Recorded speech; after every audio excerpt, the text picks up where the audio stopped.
According to a Yiddish proverb, a half-truth is a whole lie. Now, one of the most prolific tellers of half-truths on Sunday morning talk shows is George Will.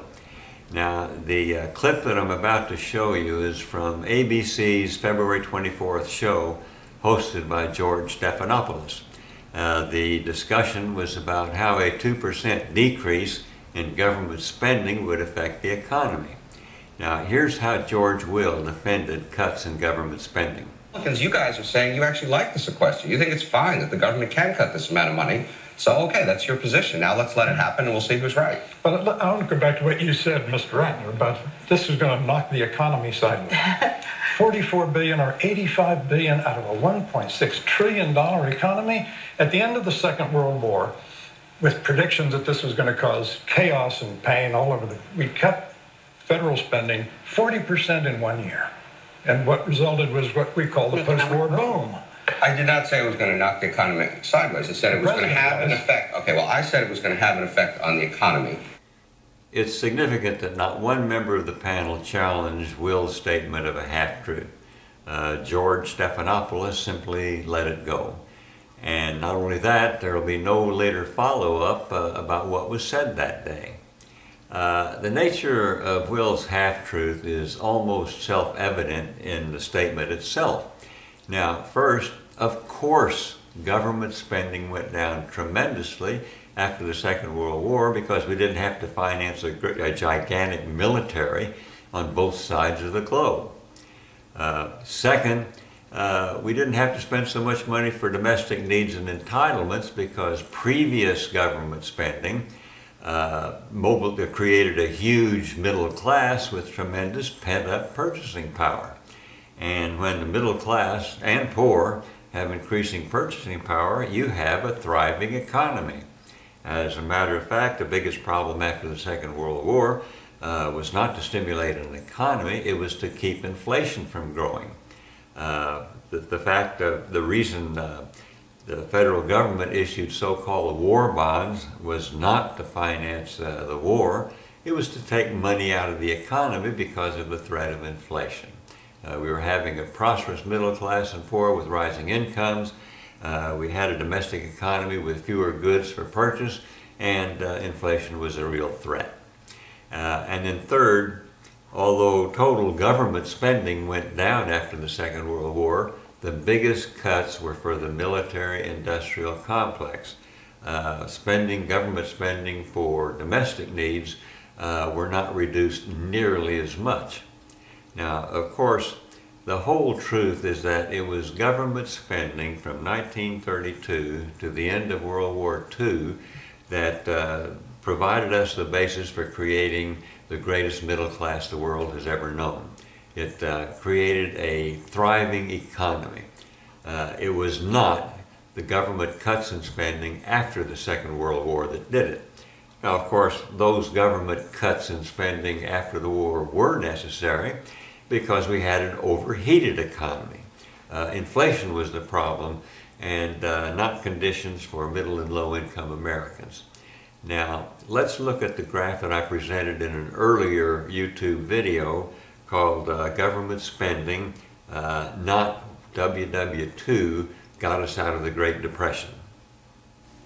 Since I described this graph in greater detail in the YouTube video called Government Stimulus, Not WWII, Got Us Out of the Great Depression, I'm just going to cover the basics here, and I'm going to focus on this one line that represents the national debt as a percent of the gross domestic product.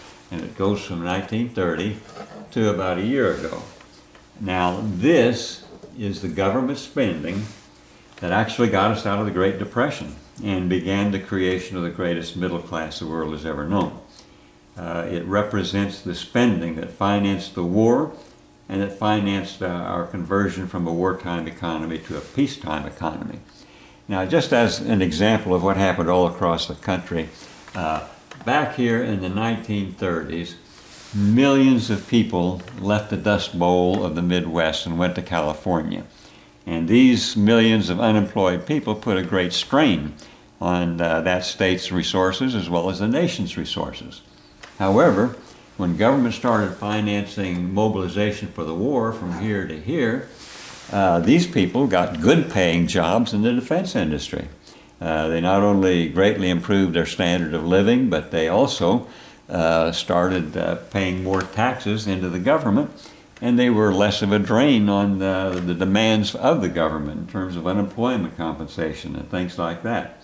In addition, in this part of the graph, this is when veterans returned from the war. They got a free college education that was financed by the government.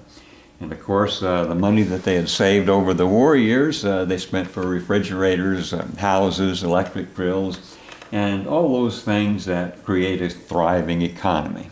The sad reality of today's news media is that the typical talk show host has as his #1 priority viewer ratings and corporate profitability. A very secondary objective is to accurately inform the public about what's going on in our economy. As a result, they'll typically invite somebody like George Will, who's a closet aristocrat, and he always argues in favor of America's most wealthy and powerful citizens. And he pairs Will off against somebody else who believes in an economy that's going to benefit a total society, the middle class and poor, as well as the wealthy. Now, it also means that the moderator can't allow an extensive discussion of the issues because it's the nasty sound bites and not reasoned argument that stimulates voter interest. Now, so what George Stephanopoulos does in effect is he says, you two guys get together, you argue, my ratings are going to go up, and we're never again going to revisit these issues later on. Unfortunately, these half-true sound bites affect public attitudes about government and its spending. For example, 3 days after this program, this was the letter to the editor of the Charlotte Observer. If Obama can't cut 2% of the budget, we're in big trouble. Obama exaggerates the effects of sequestration. This is only a 2% cut in a bloated federal budget. If we can't cut 2% of the budget, then how are we going to expect to reduce the national deficit? I'm not saying that this particular letter writer saw George Will on that program.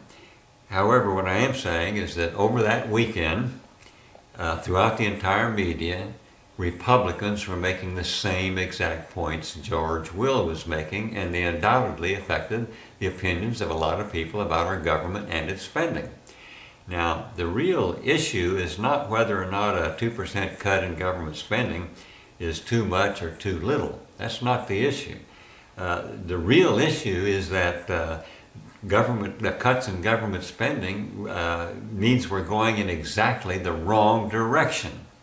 We're not where we were after the Second World War. After the Second World War, we had a thriving economy, a growing middle class with increasing incomes, and an increasingly prosperous poor. That's not where we are today.